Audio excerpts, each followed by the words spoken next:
এই জন্তুগুলো আরেকটাকে ধরে খায়, বাঘ, ভাল্লুক, হিংস্র প্রাণী শিয়ালকে ধরে খায়, এর দুর্বল প্রাণীগুলোকে ধরে ছেড়ে ফিরে ভক্ষণ করে, কলিজা বের করে ফেলে, হাত পা আলাদা করে ফেলে। সেখানে কোনো রুলস নাই, কোনো সিস্টেম নাই, আইন আদালত নাই, কোনো নিষেধাজ্ঞা নাই, কোনো বিরোধিতা নাই, কোনো সত্যর ব্যবস্থাপনা নাই, কোনো জিজ্ঞাসাবাদ নাই। তেমন সুন্দরবন জঙ্গলের মতো, আমাজন জঙ্গলের মতো একটা দেশে পরিণত হয়েছে বাংলাদেশ। কি জন্য পরিণত হল? আপনারা বলবেন যে হুজুর এমনি বলেন না, কোথায় আমরা মানুষ থাকলাম? আমাদের চেহারাগুলো মানুষ, এখানে মানুষের চেহারা দেখা যায়, মানুষ দেখা যায় না। বাস্তবতা, এটা বাস্তবতা, কেউ স্বীকার করুক আর না করুক। অনেকে অনেক অহংকার করে বলতে চায় আমরা সভ্য, আমরা আধুনিক, আমরা মডার্ন, আমরা অনেক অ্যাডভান্স হয়েছি। তোমরা জাহেলিয়তের মধ্যে আধুনিক হয়েছ, অমানুষত্বের মধ্যে আধুনিক হয়েছ, পাশবিকতার মধ্যে এগিয়ে গিয়েছ। তোমরা যতদূর অগ্রসর হচ্ছ, পাশবিকতা অমানুষত্বের মধ্যে অগ্রসর হচ্ছ, যত সামনে বাড়তেছ তত বেশি অমানসিকতা প্রকাশ পাচ্ছে। মনুষ্যত্বের কাতার থেকে আমরা বের হয়ে যাচ্ছি। মানুষ ছিল পৃথিবীতে, একটা সময় পৃথিবীতে মানুষ ছিল। যতদিন পর্যন্ত পৃথিবীতে কোরআনের শাসন ছিল, ততদিন পৃথিবীতে মানুষ ছিল। যেদিন পৃথিবী থেকে কোরআনের শাসন বিদায় নিয়েছে, সেদিন শুধু মানুষের চেহারা রয়ে গিয়েছে, মানুষগুলো আর মানুষ থাকে নাই। মানুষ পৃথিবীতে মানুষ হওয়ার জন্য আল্লাহ কোরআন নাজিল করেছেন। কি নাজিল করেছেন? যে সমাজের মধ্যে কোরআন নাই, যে রাষ্ট্রের মধ্যে কোরআনের শাসন নাই, ওই রাষ্ট্রের মধ্যে মানুষের রূপে মানুষ বসবাস করবে, কিন্তু ভিতরে মানুষ থাকবে না। কত সমালোচনা, শরিয়া আইন কায়েম হলে হবে, হবে না, কত কথাবার্তা বলে। ফেসবুক গরম যে শরিয়া আইন এই যুগে চলবে, চলবে না। প্রথম কথা মনে রাখেন, কেউ যদি বলে বর্তমান সভ্যতায়, বর্তমান পৃথিবীর বাস্তবতায় কেউ যদি এই কথা বলতে চায় যে এখন কোরআনের আইন বাস্তবায়ন করা যাবে না, শরিয়ার আইন বাস্তবায়ন করা যাবে না, শরিয়া আইন এই সময়ের জন্য উপযোগী না, বলেন নাউজুবিল্লাহ। এই জোরে বলেন নাউজুবিল্লাহ।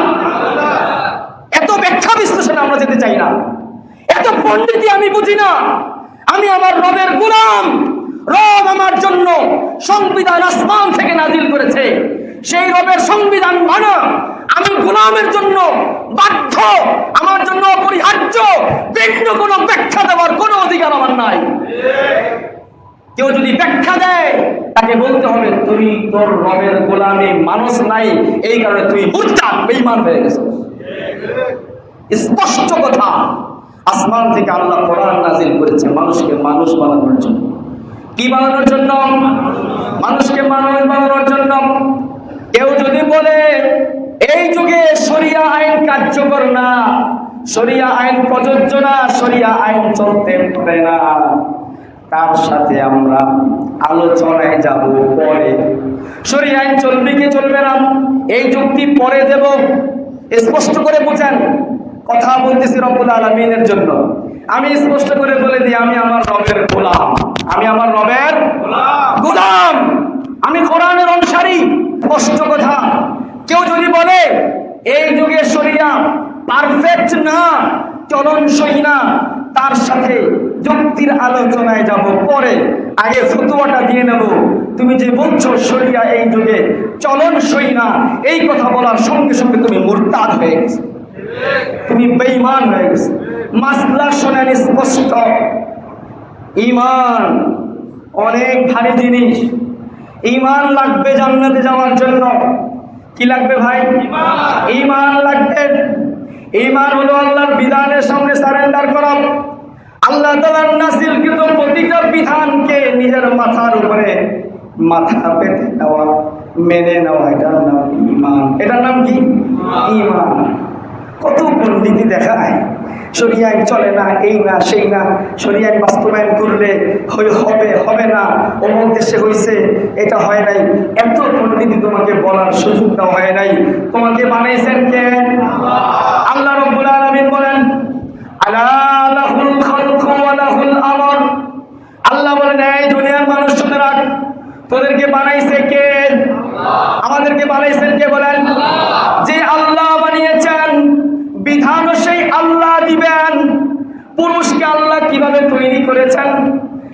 বাংলাদেশের সরকার জানে না আল্লাহ জানে? নারীকে আল্লাহ কিভাবে তৈরি করেছেন এই বিষয়টা আল্লাহ ভালো জানেন। এবার নারীর কোন বিধান দ্বারা নারীর নিরাপত্তা নিশ্চিত হবে, কোন বিধান দ্বারা নারী শান্তিতে থাকবে, কোন বিধান দ্বারা দুনিয়ার মানুষগুলো শান্তিতে থাকবে, নিরাপদ থাকবে, কে ভালো জানবে? না আব্রাহাম লিঙ্কন, না মাও সেতুং, না পৃথিবীর দামি দামি যারা বুদ্ধিজীবী তারা জানবে? কে জানবে? এই কারণে আল্লাহ বলেছেন আলা রাহুল খালক ওয়া লাহুল হক ওয়া লাহুল আমর, যিনি বানিয়েছেন বিধানও তিনি দিয়েছেন। বিধানও আল্লাহ। পৃথিবীতে কি শুরু হয়েছে, কোন কথায় কখন ঈমান চলে যায়, কোন বেঈমানের জন্য জান্নাতের ধারে কাছে যাওয়ার সুযোগ আল্লাহ রাসূল বলে দিয়েছেন সায়াতি আলান নাসি জামান, আমার উম্মতের উপরে এমন একটা সময় আসবে ইউসবিহুর রাজুলু মুমিনান ওয়া ইউমসি কাফিরা। আল্লাহ সাক্ষী, কথাগুলো আল্লাহকে শোনানোর জন্য বলতেছি, কথাগুলো আমার জন্য বলতেছি। আমার রব দেখতেছে, রব আমি ইমানের স্বীকৃতি দিতেছি, ইমানের ঘোষণা দিতেছি। সবাই সবটা বলুক আমি আল্লাহটার সাথে আছি, সবাই সবকিছুর পক্ষে আলোচনা করুক, আমি আমার রবের কোরআনের পক্ষে শরিয়ার পক্ষে আলোচনা করব। কেউ বিশ্বাস করুক, কেউ সাপোর্ট করুক না করুক, এতে কিছু আসে যায় না, এতে কিছু আসে যায়। আমার ঈমান লাগবে, আল্লাহ আখিরাত লাগবে। আল্লাহু আকবার। বলতেছিলাম দেখেন এই আয়াত সূরার মধ্যে এই যে ধর্ষণ বাংলাদেশে একের পর এক হচ্ছে, একটা দুইটা। এখন রামিসান ঘটনা খুব ভাইরাল, প্রধানমন্ত্রী দেখতে গেছেন, রাষ্ট্রপতি স্বরাষ্ট্রমন্ত্রী গেছেন, আর অনেকেই গেছেন। এই যাওয়া নতুন না, আরো অনেক যাওয়া হয়েছে। কি বলেন? হাদির হত্যা হয়েছে, এর আগে আসিয়া খাতুন ছোট্ট মেয়ে, তার এরকম হত্যা করা হয়েছে। আরেকটা মেয়েকে গলা কেটে অর্ধেক রেখে দেওয়া হয়েছে, পরে মেয়েটা শেষ হয়ে গেছে। এরকম ঘটনা এগুলো সিরিয়াল কিলিং এর মতো চলতেছে, সিরিয়াল কিলিং চলতেছে। এগুলো বন্ধ কি দিয়া হবে? আরো বাজেট করো, 500 কোটি টাকা বাজেট কইরা সারা পৃথিবীর গবেষকদের একসাথে করো, কইরা এই আলোচনা সেই আলোচনা বিশ্লেষণ থিসিস লেখাও, 1000 পৃষ্ঠার প্রতিবেদন তৈরি করাও, আলোচনা করাও, সচেতনতার জন্য টিভি সিরিয়ালে বড় বড় স্কলারদেরকে আলোচনার জন্য বসায় দাও। ফলাফল হলো জিরো। ফলাফল কি বলেন? ফলাফল কি? জিরো। ফলাফল কি? আবার বলেন ফলাফল কি? জিরো। ফলাফল জিরো, ফলাফল জিরো, ফলাফল জিরো। কোনো সন্দেহ নাই। কিন্তু কিছুই করতে হবে না, কোনো বাজেট পাস করতে হবে না, স্কলার ডাকতে হবে না, আয়োজন করতে হবে না, থিসিস লিখতে হবে না। শুধু এই বিষয়ে জিনার ব্যাপারে একটা শরীয়তের বিধান একবার কায়েম করো, একটা বিধানকে সূরা নূরের 3 নম্বর আয়াতকে একবার বাস্তবায়ন করো। খোদার কসম করে বললাম কিয়ামত পর্যন্ত বাংলাদেশে একজন নবী সাওয়ার এভাবে শহীদ হবে না। এত থিসিস লেখা লাগবে না, একটা বিধান একটা বিধান। বলবেন যে নমুনা কোথায় পাবো? হুজুর কোথায় হয়েছে? আফগানিস্তান স্বাধীন হয়েছে 5 বছর। কয় বছর? 5 বছর। আফগানিস্তানের মানুষের হাতে অস্ত্র বেশি না আমাদের মানুষের হাতে অস্ত্র বেশি? আফগানিস্তানের মানুষের হাতে অস্ত্র বেশি, মানুষে মানুষে হাতে হাতে অস্ত্র। আফগানিস্তানের মানুষের বুকের পাঠা বড় না আমরা পাঠা বড়। ওখানে তারা যোদ্ধা জাতি, মৃত্যু তাদের চোখের সামনে, তারা রক্ত দেখে অভ্যস্ত।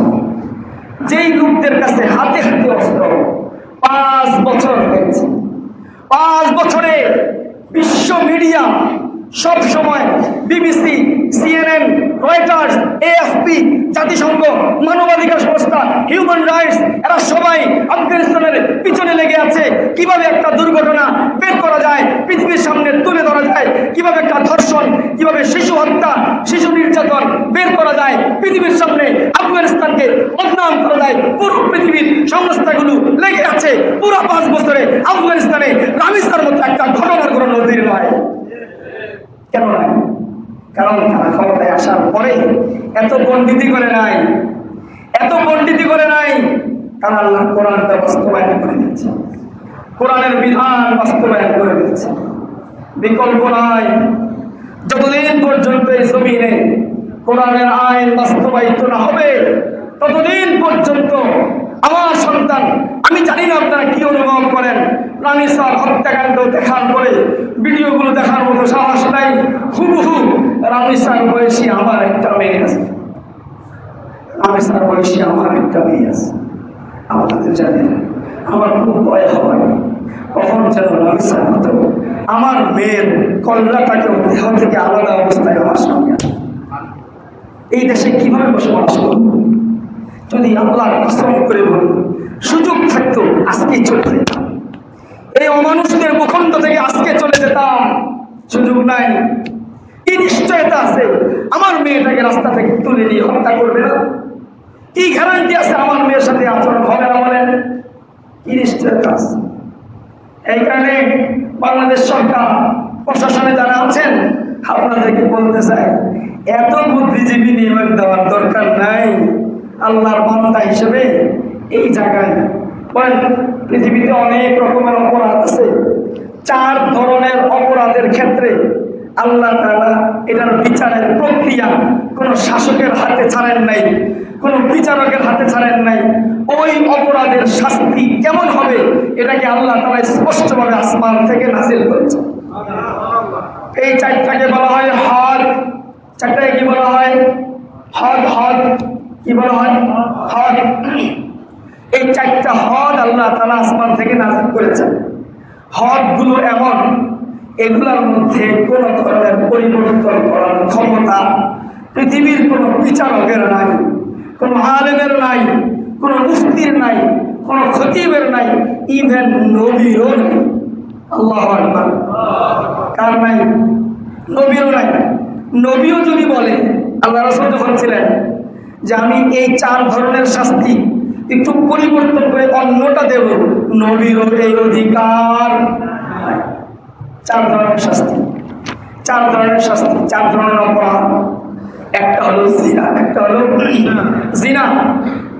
জিনা যদি অবিবাহিত অবস্থায় করে, কোনো অবিবাহিত ছেলে মেয়ে জিনায় লিপ্ত হয়, শরীয়ত বিধান দিয়েছে। আমার গলা চলে গেছে,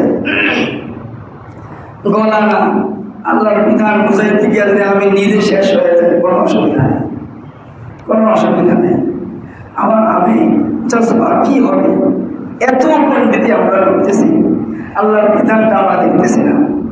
দেখেন, সাইয়েদনা আবু বকর রাদিয়াল্লাহু তাআলা আনহু যখন ক্ষমতায় বসলেন, ক্ষমতায় বসার পরে উনি বিচার বিভাগের দায়িত্ব দিলেন ওমর রাদিয়াল্লাহু তাআলা আনহু।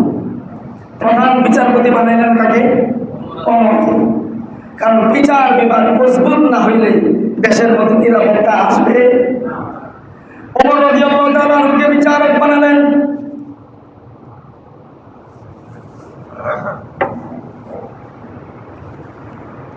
ওমর রাদিয়াল্লাহু তাআলা আনহু 6 মাস প্রধান বিচারপতির দায়িত্ব পালন করার পরে আবু বকরের কাছে গিয়া বললেন, ইয়া খলিফাতা রাসূলিল্লাহ ইন্নী আতলুবুল ইফা। ও আল্লাহর রাসূলের খলিফা, আমাকে এই পদ থেকে অব্যাহতি দেন, মুক্তি দিয়ে দেন, আমি এই পদে আর থাকবো না। আবু বকর বলে, আপনি এই পদে থাকবেন না? কাকে বসাবো? আপনার চাইতে আর যোগ্য কে আছে? তো ওমর বলে, আর যোগ্য খোঁজা লাগবে না, এই পদে লোক লাগবে না। কেন ওই পদে আমি বসে থাকবো যেই পদে কোনো কাজ নাই?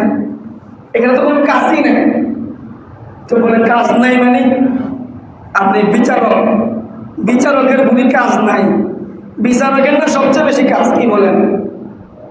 সবচেয়ে বেশি কাজের ভিড় কোন জায়গায়? বিচারকের না? কোর্টের এদিকে আশেপাশে যান না আপনারা?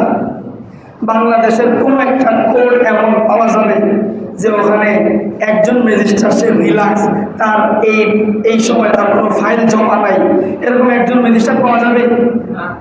এক একজন জজ, এক একজন ম্যাজিস্ট্রেটের হাজার হাজার মামলা। বাংলাদেশের 2 জট, এটা কখনো চলে না। একটা হলো যানজট আর একটা হলো মামলা জট। কি বলেন?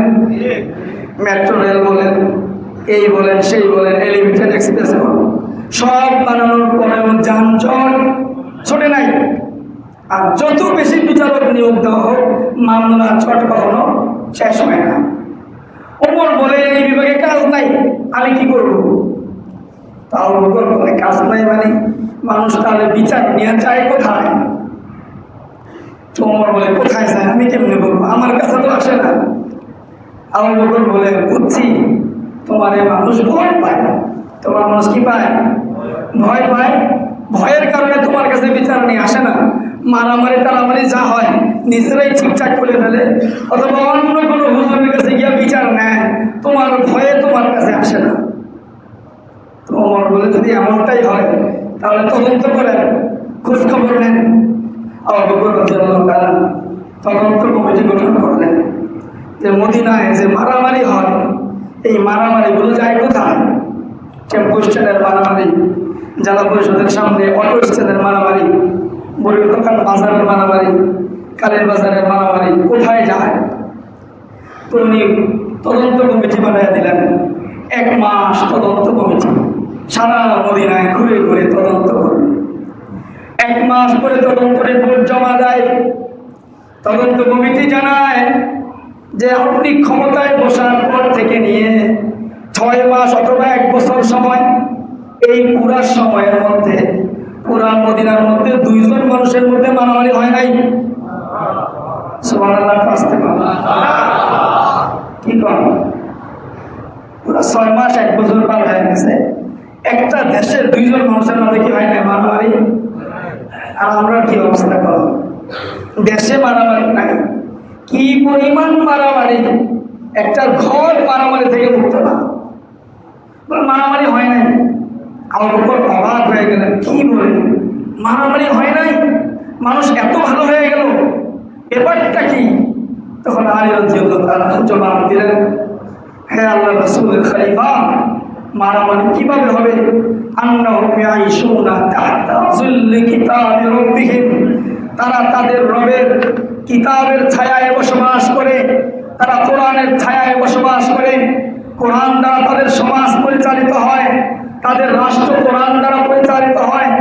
যেই সমাজ কোরআন দ্বারা পরিচালিত হবে, 1 বছর না 2 বছর না, কিয়ামত পর্যন্ত যদি তারা চলতে থাকে, কোরআনের ছায়ায় থাকার কারণে তাদের কারো মাঝে কোনোদিন মারামারি হবে না।